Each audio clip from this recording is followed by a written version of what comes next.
Hello and welcome back to the Georgia's Live podcast. The podcast train keeps a-rolling along. I am your host, Travis Smith. You can go online to georgiaslive.com to see our full schedule as well as purchase tickets for all of our shows.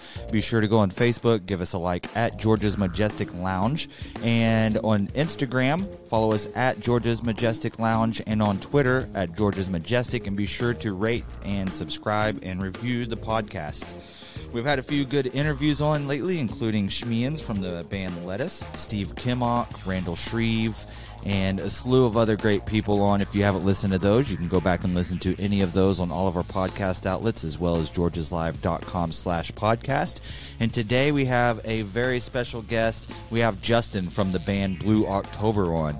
And Justin really gives us some insight on his writing and some cool stuff that he's got coming out in the works, including a new film that will be around at film festivals all over the country. Here is Justin from the band Blue October on the Georgia's Live podcast.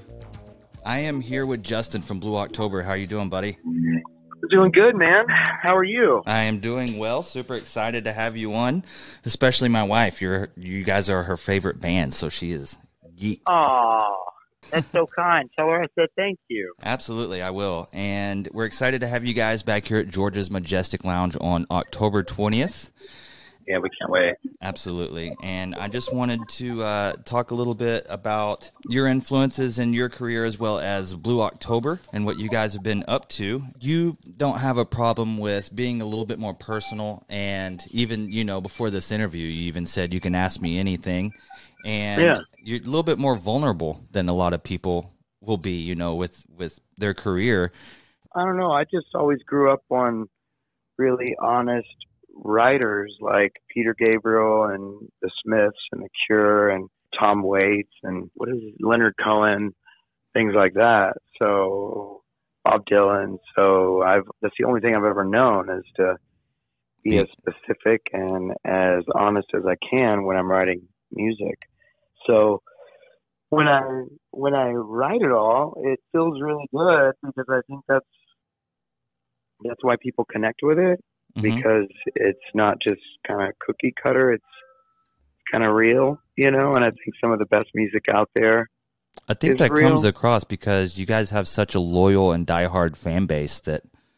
Yeah, it's so amazing. I mean, we started in 1995 and it's just gotten bigger and bigger and bigger. And I'm just sitting here sometimes going, oh my God, what am I doing right?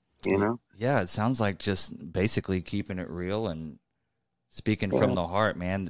As different music and different outlets and stuff come up, being honest to yourself and letting that out seems to still be the most truest ways. Are those people that you mentioned earlier, are those the people that kind of got you into music and got you inspired to jump into it? Oh, yeah. Like Peter Gabriel was huge growing up. Then the Smiths. I got my first Smiths cassette when I was 10, and it changed my freaking life.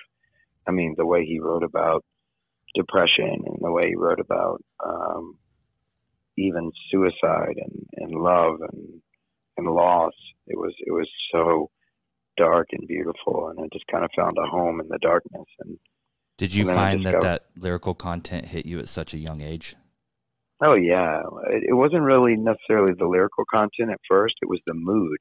Mm-hmm. It was that somber mood that I just fell in love with. And then I discovered The Cure and Peter Gabriel, and I was really just fascinated with how they use their vocabulary to explain romance and the beauty and sadness of the world. And it was electric. I think the biggest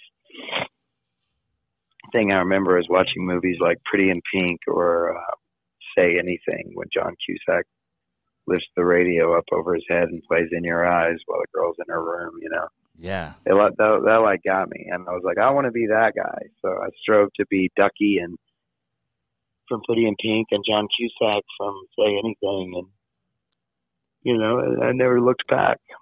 How old were you whenever you started getting into playing music? First song I ever wrote was when I was in second grade. And it was like the teacher told me to go home and write a poem about something that we like, and I came back with a song called The Kite. and it was about a kite flying in the night, and she liked it so much she made me sing it in front of the school.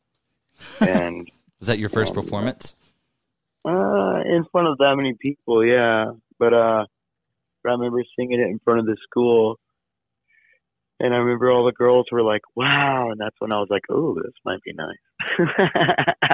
Yeah, no kidding. That get that attention. So that's who inspired you to get started. Do you find the same people still inspire you now? I mean, obviously you're always going to have that connection with those artists and stuff, but who are people that you find now? I still, I'm a huge fan of so many bands today. God, when people ask me that, it just cuts right off in my head. I'm a big fan of jazz these days, like old Dave Brubeck and Ella Fitzgerald and Bill Evans. I love Sigur Rós, the band Sigur Rós. Yeah, absolutely. Just because they have a way of making me feel like I did when I was 10 or 11 again, you know? Yeah, that ambient state definitely takes you somewhere. Yeah, but I have a hard time finding new bands that really cut through to me these days. That really make me want to feel. I find them every now and then. Why do you think that is? I don't know. Radiohead and Coldplay, they're beautiful. You know, I'll always love what they put out. Radiohead especially. Mm-hmm. I don't know. I think I don't really know. I think that the days of music being a poetic form and the art of it are kind of on hold right now, which is okay because you have amazing artists like Post Malone and 21 Pilots and I mean they're brilliant. These guys are freaking brilliant, you know. And but they're a different breed, you know, and they sing just like the pain of what we're singing. They just do it in a different way. So I think those are the artists of today, the Post Malones, the 21 Pilots, the Cage the Elephants. Those guys, you know, I got to commend those guys because they're quite beautiful artists, and I love what they do. Yeah, you know? Absolutely. There's a band out right now that I really love, truly. It's the one band that I go to, Cigarettes After Sex. Mm-hmm. They floor me. I could pop them on any day, and I'll just be like, "Holy shit!" Is this a newer band or someone? That's brand new band. These guys are doing what The Cure did years ago, but simpler form. You know, gorgeous. Nice. I'm sure a lot of people will be checking that out then. Oh, it's fucking gorgeous. So something I saw that you went on a tour that I thought was pretty cool, if you don't mind speaking on your open book tour. Yeah. What was that? What was that about? That looked like a cool little storytelling experience. It's a one-man play that I wrote, and there's a couple songs in it, but it's more like it's a one-man play. It's a 2-hour one-man play about redemption, recovery, sobriety, and finding a faith in something other than an ego. And it takes me back to my theater days, and I truly love it. Nice. And you wrote a book as well. Yeah. What was that experience like? I can't stop doing things. I have to. An idle mind is a devil's workshop, my dad used to say as a kid. So I like to stay busy. Yeah, it seems like it. Between that and you also paint as well?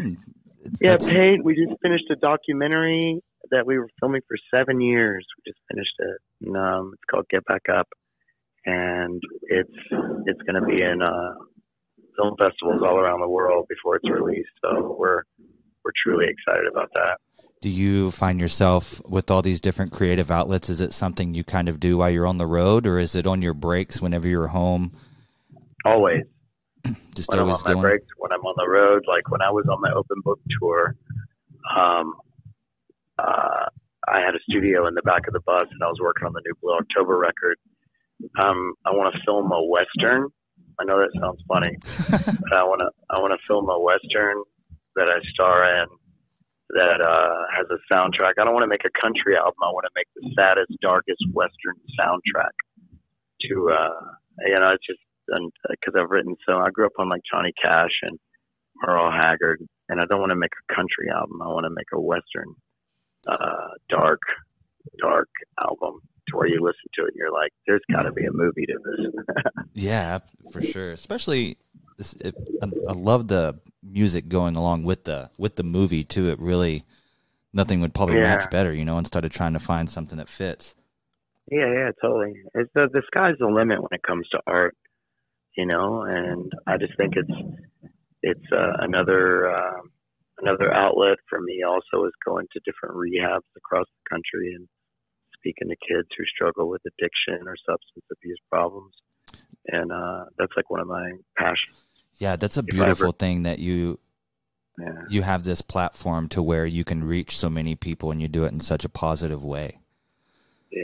Like when I see all of your social media and stuff, whenever it comes up, it's always something positive, which I love. That's because I spent so many years, like fucking 15, 16 years of this career whining about my depression when all I had to do was stop taking drugs and stop drinking and work out and be healthy and surround myself with positive people, and things would get gradually better. Take my medication, don't fall into the dramas of the world, and be a positive light, And how does that experience now do you see like touring, and basically from your view of your music career, do you see it in a different light now that it seems to be, as you might say, more clear?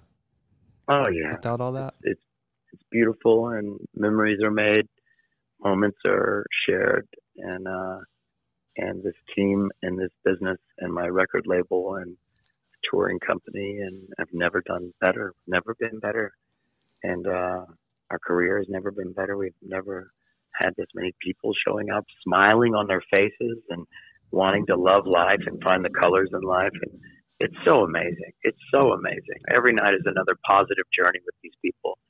Instead of 1,000 people sulking and crying, it's 6,000 people raising their hands in praise of this new life we all found.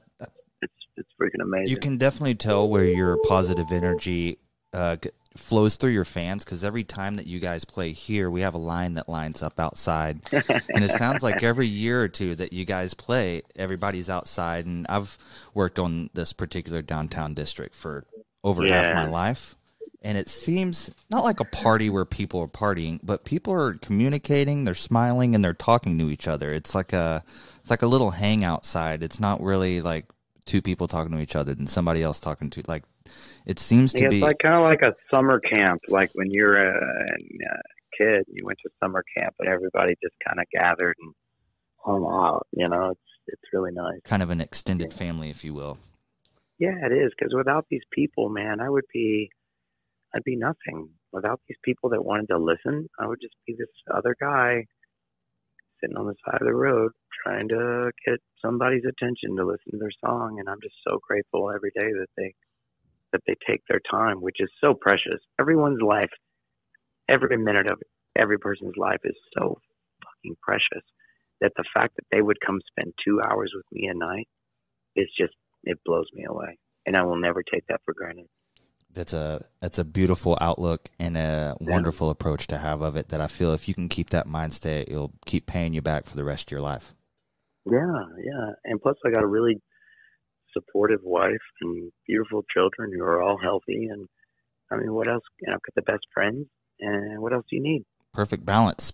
So for Blue October, what do you guys got in store for the rest of 2019 going into the new year? We're finishing up our new album. I'm finishing up the Western soundtrack so I can start writing the script for the Western. The documentary will be in what am I calling it? Film festivals around the world. And I think we're going to go spend Christmas with our families. And then perfect. Come January 1st, we'll have a new single for the new album. Well, there you go, man. Well, it sounds like you never stop. Yeah, man. I hope I get to see you and shake your hand at the show. Yeah, absolutely, man. I'll be there for sure, dude. Absolutely. Bring your wife. No, trust me, it's already happening. Trust me. Come to the meet and greet. I'll put you on the guest list. Perfect. Well, dude, I appreciate you coming on the George's Live podcast with me. Yeah, I'll put you on the guest list. It's at 5:00. Okay. All right, we'll be there. All right, buddy. If you have any more questions, this is my cell number. You call me anytime. Okay. Okie doke. I appreciate it, man, and looking forward to seeing you. And good luck with all your endeavors up until then, man. Thank you. Tell your wife I said thanks for her turning you on to us. I will do, man. I appreciate it. Okay, bye. Later.